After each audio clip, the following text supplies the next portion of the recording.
Cách làm này thì cái bánh bông lan của mình cực kỳ xốp luôn. Coi nè, có độ đàn hồi của cái bánh coi nè. Làm cực kỳ dễ luôn á. Xin chào cô bác anh chị và các bạn. Hôm nay mình chia sẻ món bánh bông lan hấp. Với cách làm này thì nhà cô bác anh chị nào chưa có lò nướng cũng dễ dàng làm được cái bánh bông lan ngon nữa. Cách làm này thì rất là dễ luôn. Cô bác anh chị và các bạn thích thì cùng làm nha. Ở đây mình có 3 cái trứng gà. Trứng gà này mỗi một trứng là 60g, mình tính cả vỏ luôn.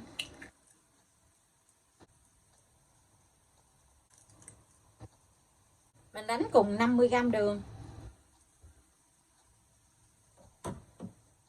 Thành phần nguyên liệu thì mình sẽ để bên dưới video trong phần mô tả để cho cô bác anh chị dễ chuẩn bị nha.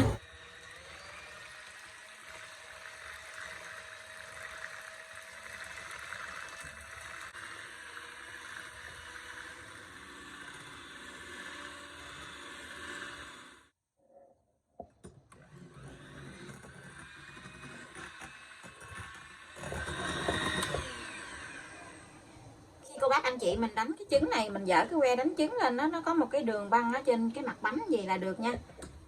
Khi mình dở lên mình viết cái chữ gì nè mà nó không có tan ra liền á, như vậy là được.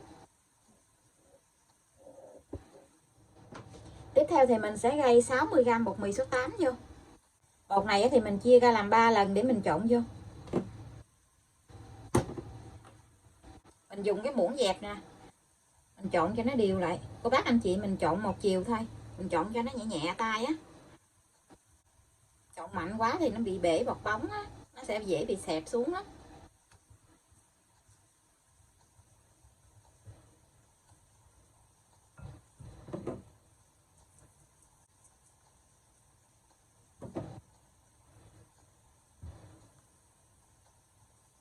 Cô bác anh chị làm đúng theo cái động tác này thì mình hấp cái bánh lên nó không có bị xẹp xuống.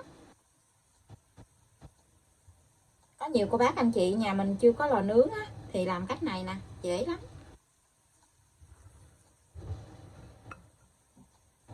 Mình gây hết cái phần bột còn lại luôn. Mình gây ra làm 3 lần, mình trộn cho nó đều. Trong khi mình trộn bột như vậy thì cô bác bắt cái nồi nước sôi lên, để khi mà mình trộn bột xong rồi thì mình để hấp liền. Mình trộn cho nó đều như vậy là được nha. Khuôn hôm nay thì mình dùng khuôn 16. Khuôn này là khuôn đáy gời, mình lót miếng giấy nến ở bên dưới cái đáy khuôn thôi.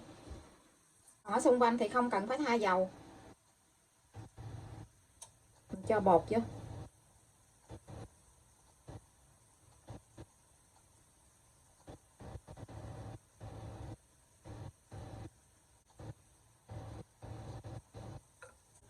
Mình cho bột vô trong khuôn rồi thì mình sẽ thả cái khuôn xuống với cái mặt bàn vậy nè,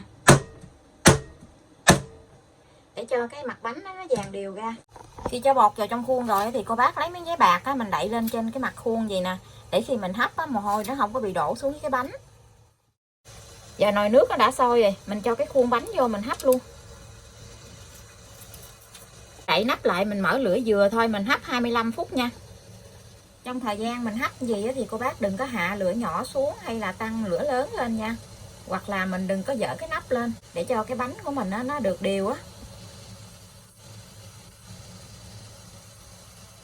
Mình canh thời gian 25 phút rồi thì bánh mình cũng đã chín á. Giờ thì mình sẽ tắt bếp. Mình để cái bánh trong nồi khoảng 3 phút thì mình hãy lấy ra nha, để cho cái nhiệt độ trong nồi nó hạ xuống từ từ. Mình lấy ra thì cái bánh của mình nó dễ bị xẹp xuống á. Lấy cái khuôn bánh ra để mình coi cái bánh của mình coi nè nha, nó nở lên như thế nào.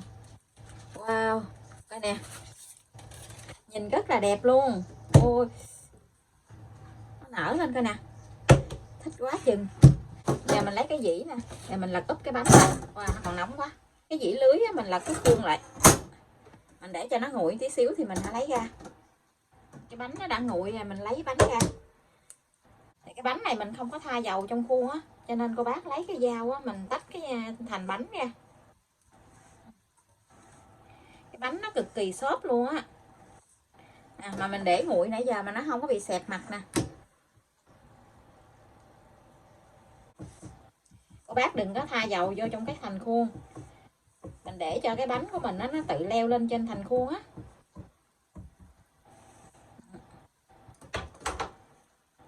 nè. Giờ mình lấy ra luôn. Mình lấy cái hộp gì nè, để mình lấy cái bánh ra cho nó dễ. Ồ, ngon quá chừng luôn, coi nè. Để mình zoom gần lại cho cô bác anh chị coi cái bánh của mình nha. Cực kỳ xốp luôn á.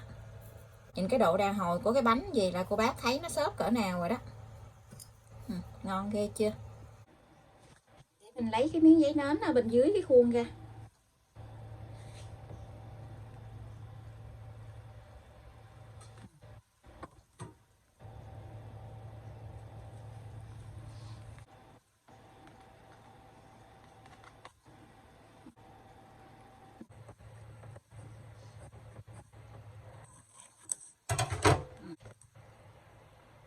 Cái bánh nè. Cách làm này thì cái bánh bông lan của mình cực kỳ xốp luôn. Với cách làm này thì nhà mình chưa có lò nướng, mình cũng dễ dàng làm cái bánh bông lan ăn nữa.